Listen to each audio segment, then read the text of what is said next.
अरुणाचल प्रदेश के घने जंगल में कई पक्षी अपने परिवार के साथ बसेरा करते थे। उसी जंगल में टुनटुनी चिड़िया अपनी 3 बेटियों के साथ रहती थी। उसका पति कालू कौआ दूसरे जंगल में काम ढूंढने के लिए गया हुआ था। कई दिन बीत गए पर कालू कौआ घर नहीं लौटता। मम्मा मम्मा, मुझे भूख लगी है। आज आपने भोजन भी नहीं बनाया। सुबह से हमने कुछ भी नहीं खाया है मम्मा। कहाँ से बनाती भोजन? तेरे पापा जो अनाज रख कर गई थी वो सारा खत्म हो गया। उन्होंने कहा था जल्द लौट आऊंगा पर अभी तक नहीं आए। मैं कब से उनकी राह देख रही हूँ। कुछ देर और रुक जाओ मेरे बच्चों। बच्चे भूखे थे और टुनटुनी उदास थी।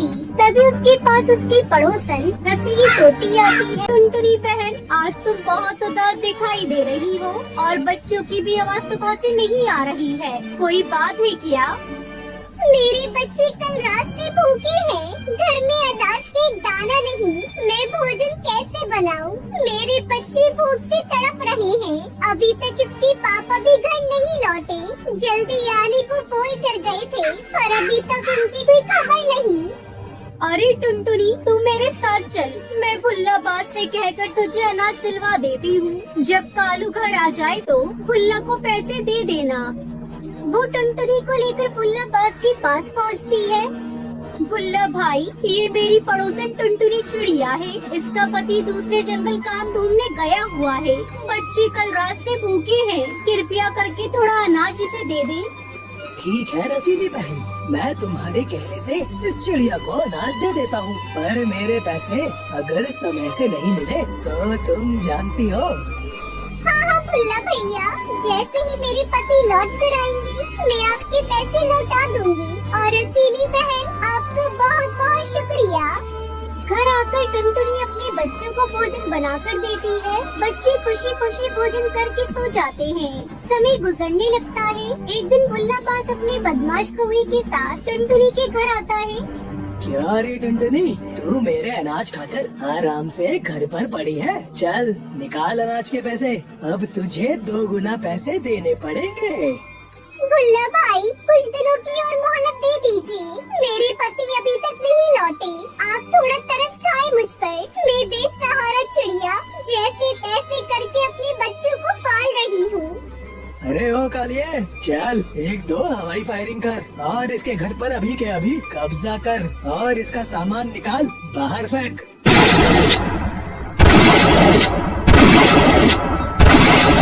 टुनटुनी की तीनों बेटियां खेल रही थी। उसे देखकर कालिया कौवा कहता है, मालिक, मुझे तो ऐसा लगता है ये चिड़िया झूठ बोल रही है। इसका पति कहीं नहीं गया। ये सब आपके पैसे न चुकाने के बहाने हैं। मैं तो कहता हूँ इसके घर को छोड़कर इसकी तीनों बेटियों को साथ लेकर चलते हैं। इन्हें बेचकर हमें बहुत पैसे मिलेंगे। अरे पहली बार तूने ढंग की बात कही है। कालिया शूटर और भुल्ला बाज टुनटुनी की बेटियों को लेकर जाने लगते हैं। छोड़ दो मेरी बेटियों को छोड़ दो। मैं सच कहती हूँ, मैं आपका पैसा जल्द चुका दूंगी। मेरे पति अभी यहाँ नहीं है। मैं झूठ नहीं बोलती। छोड़ दो मेरी बेटियों को। भुल्ला बाज टुनटुनी की एक नहीं सुनता। वो उसकी तीनों बेटियों को ले जाकर एक पिंजरे में डाल देता है। टुनटुनी अपनी किस्मत पर आंसू बहा रही थी। हे भगवान, जल्दी से मेरे पति को भेज दो वरना मेरी बेटियों के साथ अनर्थ हो जाएगा। शाम होते होते कालू कौवा घर आ जाता है। पत्नी की मुंह से सारी बातें सुनकर वो भुल्ला बाज के पास जाता है। भुल्ला, ये ले अपने पैसे और छोड़ दे मेरी बच्चियों को। भुल्ला, मेरा नाम है भुल्ला, रखता हूँ खुल्ला। ला मेरे पैसे। टुनटुनी, चलो अब हम यहाँ नहीं रहेंगे। यहाँ भुल्ला बाज की नजर मेरी बेटियों पर पड़ चुकी है। वो कभी भी इन्हें नुकसान पहुँचा सकता है।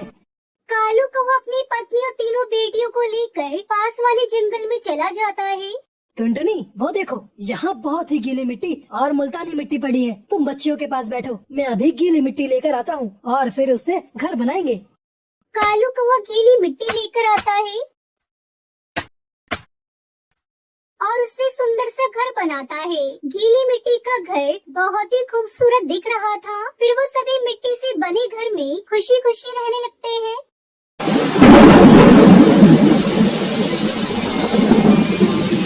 अलीगढ़ के जंगल में टुनटुनी चिड़िया अपने पति कालू कौवे के साथ रहती थी। कालू कौवा बर्गर बेचा करता था। जंगल में बारिश का मौसम शुरू हो गया था। कई दिनों से लगातार बारिश हो रही थी।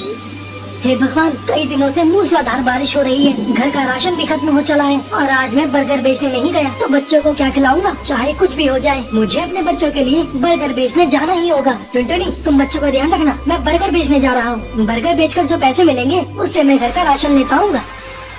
इतनी तेज बारिश में कहाँ जाओगे जी?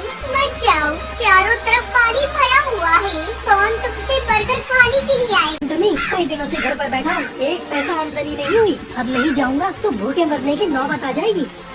इतना कहकर कालू कौवा अपनी बर्गर का ठेला लेकर चला जाता है। जंगल में चारों तरफ पानी ही पानी था, ऊपर से बारिश भी हो रही थी। बर्गर ले लो, बर्गर, गर्मा गर्म बर्गर ले लो। अरे यो कालू भैया, इतनी बारिश में बर्गर बेच रही हो, जरा मुझे गर्मा गर्म बर्गर खिलाना। हाँ रसीली भाभी, अभी आपको गर्मा गर्म बर्गर खिलाता हूँ। कालू भैया, आपको पानी में डर नहीं लगता? चारों तरफ जंगल में पानी भरा हुआ है, कहीं डूब गए तो क्या होगा तुम्हारे परिवार का? क्या करूँ भाभी, कई दिनों से घर पर बैठा हूँ, मेरी मजबूरी है। घर का सारा राशन खत्म हो चला है। आप ही पेट को भरने के लिए आंधी हो या तूफान, मुझे तो काम करना ही पड़ेगा। कालू को एक बार फिर से आवाज लगाता है। बर्गर ले लो, बर्गर, गर्मा गर्म बर्गर ले लो, बर्गर।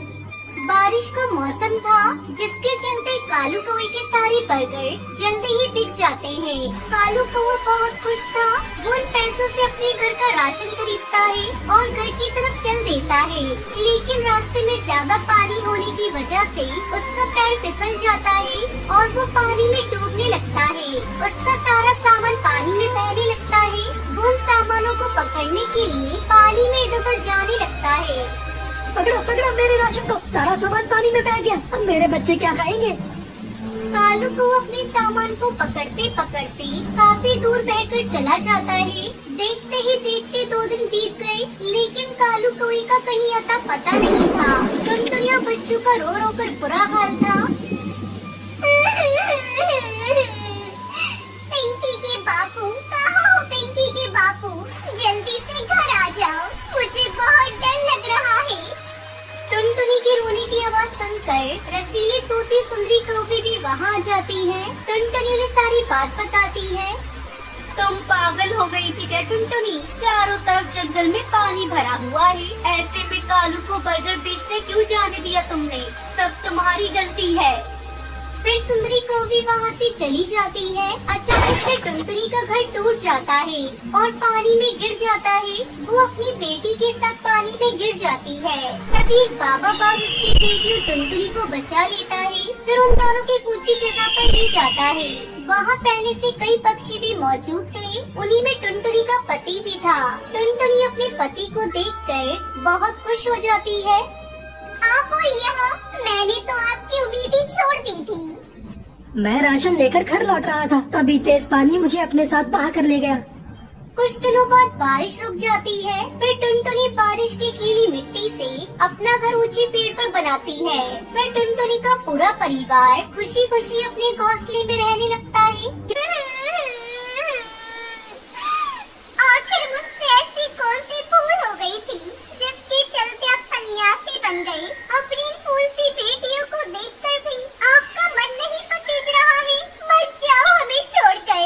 अगर मुझसे कोई गलती हो गई हो तो मैं उसके लिए आपसे माफी मांगती हूँ। सन्यासी बनने से पहले तुमने एक बार भी हमारे बारे में नहीं सोचा। तुम्हारे बगैर हमारा क्या होगा? टुनटुनी ने अपने पति को समझाने की बहुत कोशिश की, पर वो नहीं माना। जब इस बात की खबर उसके साथ रंगीली कौवी को चलती है तो तब वो उसके घर आती है। बहू, बिना पति के अकेले तुम कैसे दोनों बेटियों का पालन पोषण करोगी? तुम मेरे साथ चलो, मैं तुम्हारी और तुम्हारी बेटियों की देखभाल करूंगी। माँ जी, मुझसे ऐसी कौन सी भूल हो गई जो इन्होंने मुझे इतनी बड़ी सजा दी? बहू,